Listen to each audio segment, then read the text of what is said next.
ಸರಿ, ರಾಮಲಿಂಗಾರೆಡ್ಡಿ ಅವರೇ, ನಾನು ಹೇಳೋದು ಈ ಪ್ರಕರಣದಲ್ಲಿ ಒಂಥರ ಸಾಲು ಸಾಲು ತಪ್ಪುಗಳನ್ನ ಮಾಡ್ತಾ ಇರೋದು. ಜನಗಳು ಈಗ ಪ್ರಶ್ನೆ ಮಾಡ್ತಾ ಇದ್ದಾರೆ, ನಾಗರಿಕರು ಪ್ರಶ್ನೆ ಮಾಡ್ತಾ ಇದ್ದಾರೆ. ಏನು ಅಂತ ಹೇಳಿದ್ರೆ, ಅಲ್ಲೇ ಮೆಡಿಕಲ್ ಆಸ್ಪತ್ರೆ ಇದೆ ಚಾಮರಾಜನಗರದಲ್ಲಿ, ಅಲ್ಲೇ ಡಾಕ್ಟರ್ ಇದ್ದಾರೆ, ಪ್ರೊಫೆಸರ್ಸ್ ಇದ್ದಾರೆ.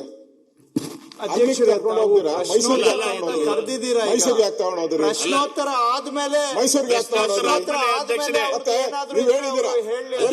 ಅಲ್ಲಿ ಮಾನ್ಯ ಅಧ್ಯಕ್ಷರು ಪ್ರಶ್ನೋತ್ತರ ಅವಧಿ ಅಂತ ನಾವು ನೋಡಿದಿರಿ, ಅದೇ ಸದನ ನೋಡಿದಿರಿ, ನಾವು ನೀವೇನ್ ಮಾಡಿದಿರ ನಾವು ನೋಡಿದಿರಿ, ನೀವ್ ಹೆಂಗ್ ಮಾಡಿದೀರಾ ಅಂತ ನಾವು ನೋಡಿದಿರಿ. ವಿರೋಧ ಪಕ್ಷ ಇದ್ದಾಗ ನಮ್ಗೇನು ಬುದ್ಧಿವಾದ ಹೇಳೋದ್ ಬೇಡ ಕೃಷ್ಣ ಅವರೇ, ನಮ್ಗೇನು ಬುದ್ಧಿವಾದ ಏನು ಹೇಳೋದ್ ಬೇಡ.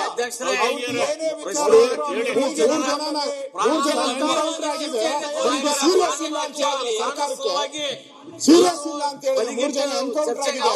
ಸೀರಿಯಸ್ ಇಲ್ಲ ನಿಮ್ಗೆ? ಅದಕ್ಕೆ ನಿಮ್ಗೆ ಹೇಳಿದ್ವಿ, ಹೇಳ್ತಾರೆ ದನ ಹೊಡ್ಕೊಂಡು ಹೋಗಿದ್ರು ಅಂತಾರೆ. ನಿಮ್ಗೆ ಸೀರಿಯಸ್ನೆಸ್ ಇಲ್ಲ. ತಮಿಳುನಾಡು ಮುಖ್ಯಮಂತ್ರಿ ಅವರು ಸ್ಟೇಟ್ಮೆಂಟ್ ಮಾಡ್ತಾರೆ, ನಿಮ್ಗೆ ಸೀರಿಯಸ್ನೆಸ್ ಇಲ್ಲ.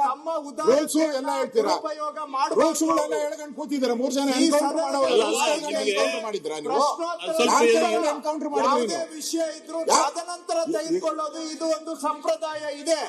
ಪುಸ್ತಕದಲ್ಲೂ ಕೂಡ ಅದೇ ಇದೆ. ದಯವಿಟ್ಟು ಅವರು ಸಹಕಾರ ಕೊಡ್ಲಿ,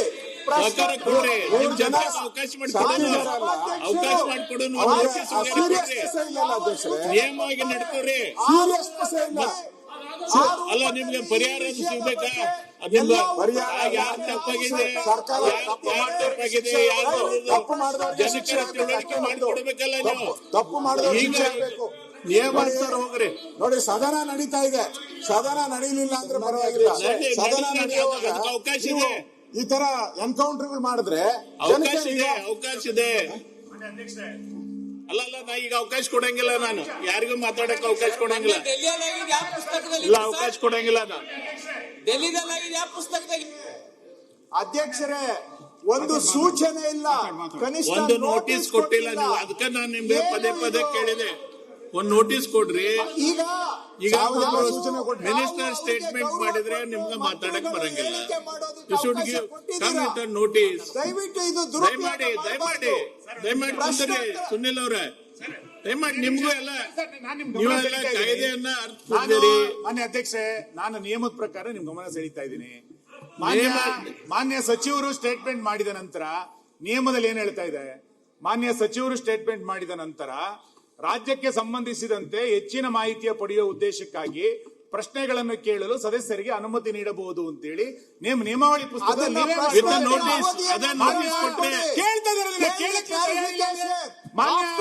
ನೋಟಿಸ್ ಕೊಟ್ಟರೆ ನಿಮ್ಗೆ ಅವಕಾಶ ಕೊಡ್ತೀನಿ. ನೀವು ಮಂತ್ರಿ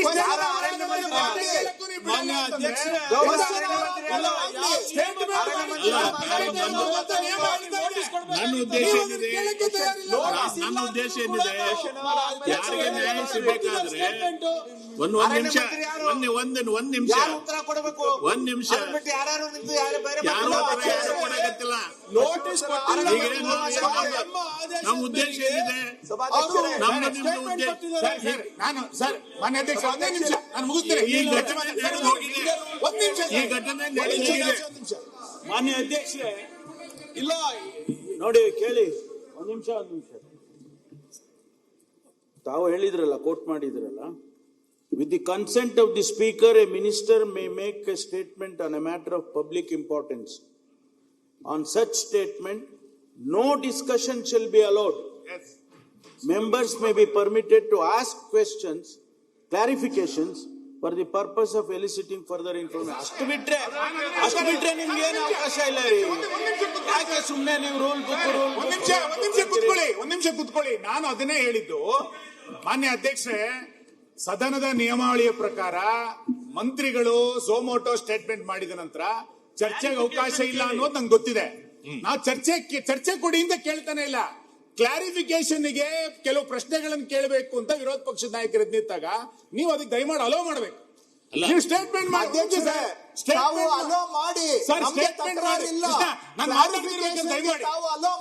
ಈಗ ಏನ್ ಹೇಳ್ತೀವಿ, ಕ್ವೆಶ್ಚನ್ ಅವ್ರು ಮುಗಿಲಿ. ಪಾಸ್ ಆಗಿದ್ದು ಏನಿಲ್ಲ ಕ್ವಶನ್ ಅವರ್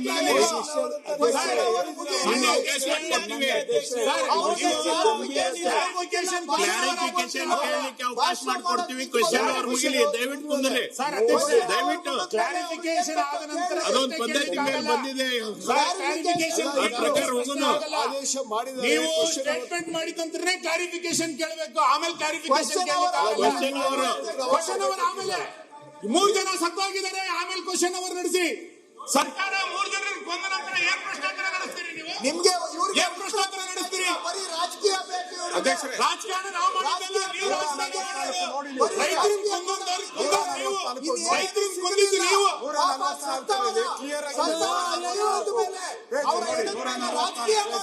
ರಾಜಕೀಯ ಅದು. ಅದರಲ್ಲಿ ಪ್ರಾಣ ಹೋದವ್ರ ಮೇಲೆ ರಾಜಕೀಯ ಮಾಡ್ತಾ ಇದ್ದಾರೆ. ರಾಜಕೀಯ ಆಗ್ಬೇಕು ಇವರಿಗೆ.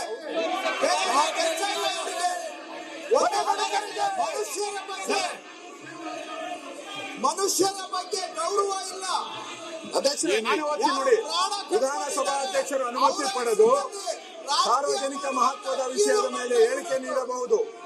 ಅಂತ ಹೇಳಿಕೆಯ ಮೇಲೆ ಯಾವುದೇ ಚರ್ಚೆಗೆ ಅವಕಾಶವಿರತಕ್ಕದ್ದಲ್ಲ. ಆದರೆ ರಾಜ್ಯಕ್ಕೆ ಸಂಬಂಧಿಸಿದಂತ ಹೆಚ್ಚಿನ ಮಾಹಿತಿ ಪಡೆಯುವ ಉದ್ದೇಶಕ್ಕಾಗಿ ಪ್ರಶ್ನೆಗಳನ್ನು ಕೇಳಲು ಸದಸ್ಯರಿಗೆ ಅನುಮತಿ ನೀಡಬಹುದು ಅಂತ ಇದೆ. ಅನುಮತಿ ಕೊಡಬಹುದು, ನಾವು ಅನುಮತಿಯನ್ನು ತಾವು ಕೊಡಬಹುದು. ಕ್ಲಾರಿಟಿ ಇದೆ ಪುಸ್ತಕದಲ್ಲಿ. ನಿಯಮ ಪ್ರಕಾರ ಮಾಡಕ್ ಬರಲ್ಲ. ಸರ್, ಇಲ್ಲ, ನಿಮ್ಗೆ ಮಾಹಿತಿ ಕೇಳ್ರಿ. ಸರ್ಕಾರನೇ ನಾವೇ ಎನ್ಕೌಂಟರ್ ಮಾಡಿದ್ರಿ ಅಂತ ಹೇಳ್ಬಿಡಿ, ಬಿಟ್ಬಿಡಿ. ನನಗೆ ಹೇಳ್ಬಿಡ್ಲಿ, ಸರ್ಕಾರನೇ ನಾವೇ ಹೇಳಿದ್ರಿ ಎನ್ಕೌಂಟರ್ ಮಾಡಕ್ಕೆ ಅಂತ ಹೇಳ್ಬಿಡ್ಲಿ, ಬಿಟ್ಬಿಡ್ಲಿ.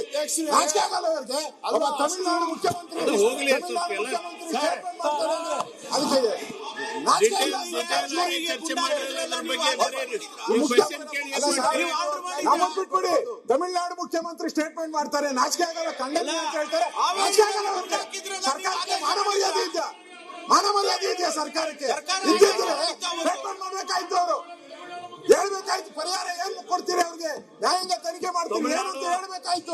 ಓದಿದ್ರು ಬಿಟ್ಟು ಅದರಲ್ಲಿ ನೋಡಿ, ಅವ್ರ ಸ್ಟೇಟ್ಮೆಂಟ್ ಅಲ್ಲೂ ಏನ್ ಹೇಳಿದ್ದಾರೆ ಅಂದ್ರೆ ಅವ್ರ ಮೇಲೆ ಮೊದಲು ಕೇಸ್ ಏನೂ ಇರ್ಲಿಲ್ಲ ಅಂತ ಹೇಳಿದ್ದಾರೆ. ಸ್ಟೇಟ್ಮೆಂಟ್ ಅಲ್ಲಿ ಅವನ ಮೇಲೆ ಯಾವುದೇ ಹಿಂದೆ ಕೇಸ್ ಇರ್ಲಿಲ್ಲ ಅಂತ ಹೇಳಿದ್ದಾರೆ. ಏಕಾಏಕಿ ಹಂಗೆ ಕಳ್ಳಾಗೋತಾನ ಅವನು. ಮಾನ್ಯ ಅಧ್ಯಕ್ಷ, ಸ್ಟೇಟ್ಮೆಂಟ್ ಅಲ್ಲಿ ಮಾನ್ಯ ಅಧ್ಯಕ್ಷ, ದಯಮಾಡಿ ಏನೋ ಇಲ್ಲ ಸಚಿವರು ಸ್ಟೇಟ್ಮೆಂಟ್ ಮಾಡಿದ ನಂತರ ಕ್ಲಾರಿಫಿಕೇಶನ್ ಅವಕಾಶ ಕೊಡಬೇಕು. ನಿಮ್ ನಿಯಮದಲ್ಲೇ ಇದೆ, ಕೊಡ್ತೀವಿ. ನಿಮ್ ನಿಯಮದಲ್ಲೇ ಇದೆ, ನಿಮ್ ನಿಯಮದಲ್ಲೇ ಇದೆ. ಕ್ಲಾರಿಫಿಕೇಶನ್ ಅವಕಾಶ ಕೊಡಲಿಲ್ಲ ಅಂದ್ರೆ ಸ್ಟೇಟ್ಮೆಂಟ್ ಮಾಡಿದ್ರೆ ಕ್ಲಾರಿಫಿಕೇಶನ್ ಕೊಡಬೇಕು, ನಿಯಮದಲ್ಲೇ ಇದೆ.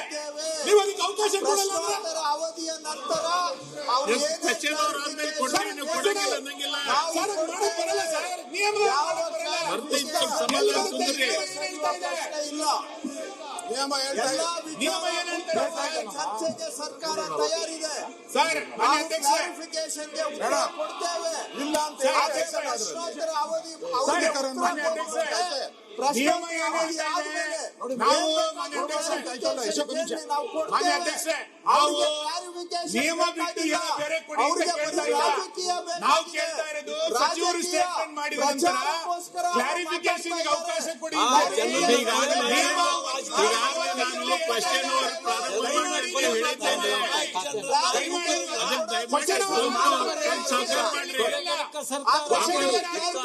ಈ ಕ್ವಶನ್ ನಿಮ್ಗೆ ಅವಕಾಶ ಕೇಳಲಿಕ್ಕೆ ಅವಕಾಶ ಕೊಡ್ತೀನಿ. ಈ ಸರ್ಕಾರದ ಆದ್ಯತೆ ರೈತರಿಗೆ ಗುಂಡಿಡೋದೆ ಈ ಸರ್ಕಾರ ಹೇಳಿ. ನಮ್ದೇನ್ ತೊಂದರೆ ಇಲ್ಲ. ಈ ಸರ್ಕಾರದ ಆದ್ಯತೆ ರೈತರಿಗೆ ಗುಂಡಿಡೋದೆ. ನೀವು ಬಿಡಿದಿರಲ್ಲಿ ಲಾಠಿ ಚಾರ್ಜ್ ಮಾಡ್ತೀರಿ, ಅವ್ರ ಮೇಲೆ ಕೊಲೆ ಮೊಕದ್ದಮೆ ದಾಖಲಿಸ್ತೀರಿ, ಇಲ್ಲಿ ಎನ್ಕೌಂಟರ್ ಮಾಡ್ತೀರಿ, ವಿದ್ಯಾರ್ಥಿಗಳಿಗೆ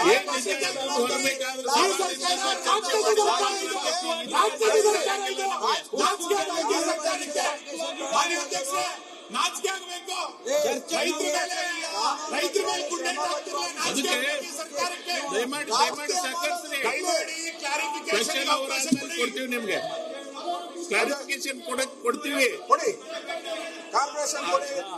ಕ್ವಶನ್ ಅವರ್ ಆದ್ಮೇಲೆ ಕೊಡ್ತೀವಿ. ಸ್ಪ್ಲಿಟ್ ಆಗಲ್ಲ. ಕ್ವಶನ್ ಅವರ್ ಆದ್ಮೇಲೆ ಮುಗ್ದೋಯ್ತು ಅದು. ಈ ಸಬ್ಜೆಕ್ಟ್ ಕ್ವಶನ್ ಅವರ್ ಆದ್ಮೇಲೆ ತಗೊಳಕ್ಕೆ ಬರಲ್ಲ.